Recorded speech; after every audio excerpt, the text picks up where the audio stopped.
రాజు, రాముడు, రాక్షసుడు, బ్రహ్మరాక్షసుడు క్యారెక్టర్ ఏదైనా సరే ప్రభాస్ కటౌట్కి పర్ఫెక్ట్గా ఉంటుంది.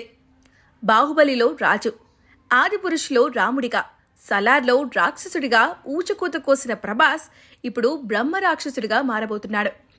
బాహుబలి తర్వాత ప్రభాస్ లైనప్ చూస్తే ఎప్పుడు ఎవరితో ఎలాంటి సినిమా చేస్తాడనేది అస్సలు ఊహించలేం.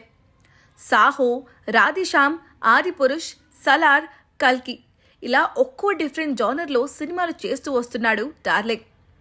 ఈ సినిమాల దర్శకులంతా 1-2 సినిమాలు చేసిన వారే. ప్రస్తుతం రాజాసాబ్, ఫౌజీ, స్పిరిట్, సలార్ 2, కల్కి 2 లైన్లో ఉన్నాయి. ప్రముఖ నిర్మాణ సంస్థ హుంబేలే ఫిల్మ్స్తో 3 సినిమాలు కమిట్ అయ్యాడు.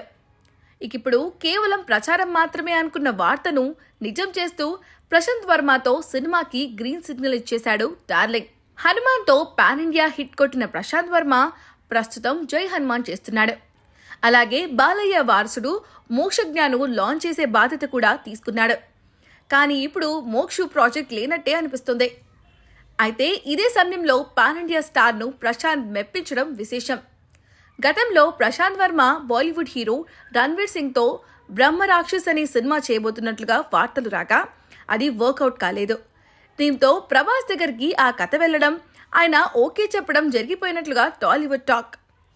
బ్రహ్మరాక్షస్ స్టోరీనే ప్రభాస్ బాడీ లాంగ్వేజ్కు అనుగుణంగా మార్చి తెరకెక్కించనున్నట్లు సినీ వర్గాల్లో వినిపిస్తుంది. అంతేకాదు ప్రభాస్ లుక్ టెస్ట్ కూడా జరిగినట్లుగా సమాచారం. అన్నీ అనుకున్నట్లు జరిగితే అతి త్వరలోనే ఈ ప్రాజెక్ట్ నుంచి ఒఫీషియల్ అనౌన్స్మెంట్ వచ్చే ఛాన్స్ ఉంది అంటున్నారు.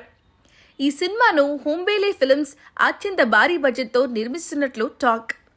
ఏదేమైనా ప్రభాస్ మాత్రం వరుస సినిమాలతో దూసుకెళ్లిపోతున్నాడు.